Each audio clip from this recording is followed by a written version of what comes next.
We're joined by Carice Witte, the founder and executive director of the Signal Group. Welcome to the programme, Carice. Good to see you as always. So do you think that the United States and indeed Israel should be concerned about the growing military partnership between China and Russia? First, thanks so much for having me back. And I see from your program, it's China, China, China. 15 years ago, we never saw China in the news, and now it is really everywhere. And it affects Russia, China relations with respect to the interests of Israel and the United States. I would say that there isn't any new concern. There should be an ongoing concern because they carry out tremendous amount of military cooperation in exercises, training.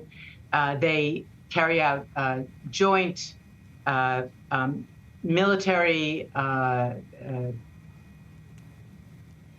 they carry out joint military exercises as well as sharing of equipment and technology. Even though China has advanced so much in innovation, it has all continued to take Russian technology.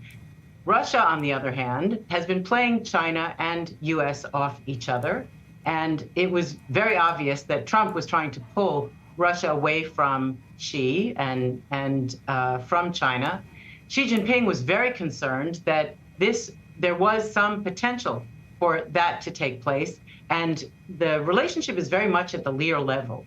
So he has been working to institutionalize and deepen the connection and formalize the relationship between China and Russia so that should there be any kind of leader change or some kind of an adjustment, Russia will still be deeply intertwined with China because from China's perspective, it is a huge buffer to the United States, which brings us also to Iran. Iran is the Middle East buffer, and China will continue to support this regime because from its perspective, the worst case scenario is that the Iranian government should fall and a pro-US government should take its place. Ah, interesting. Well, I wanted to ask you about Iran because some say that China is taking a risk by deepening its ties so blatantly with Iran, you know, welcoming President Pezeshkian and all the rest of it. Do you think that this could be a step too far when it comes to antagonizing the West and President Trump? I think there's much more concern about antagonizing the West with respect to Europe regarding supporting Putin that is much closer to European concerns. And when it comes to the United States, as long as the Chinese can maintain use dual use and have plausible deniability, I don't think they have any major concern about the United States. This is not where the U.S. is going to push back a great deal. Israel should be much more concerned about, and I think it is, and there were rumors about China reconstituting the ballistic missile program that we damaged so completely in the 12-day war. This is a concern for Israel. It could lead to a concern for the United States, but I think right now the U.S. is much more focused on, as we've all heard, the tariffs and these developing relationships with allies where the U.S. is much harder on its partners and friends than it is on China and Russia and Iran. Okay, well, Turkey's President Erdogan, he didn't stay for the military parade, but he was at the initial part of the summit, the Shanghai Cooperation Summit.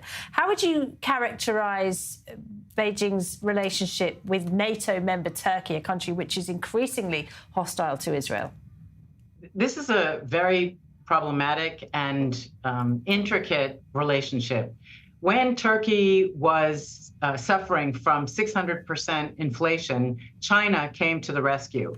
They have a $4.8 billion currency swap. This is helping Turkey pay for its exchange with China because of its massive inflation, weak economy, massive problems domestically.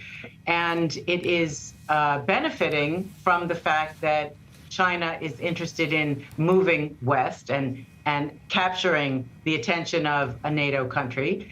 But they have this core issue of the Uyghurs.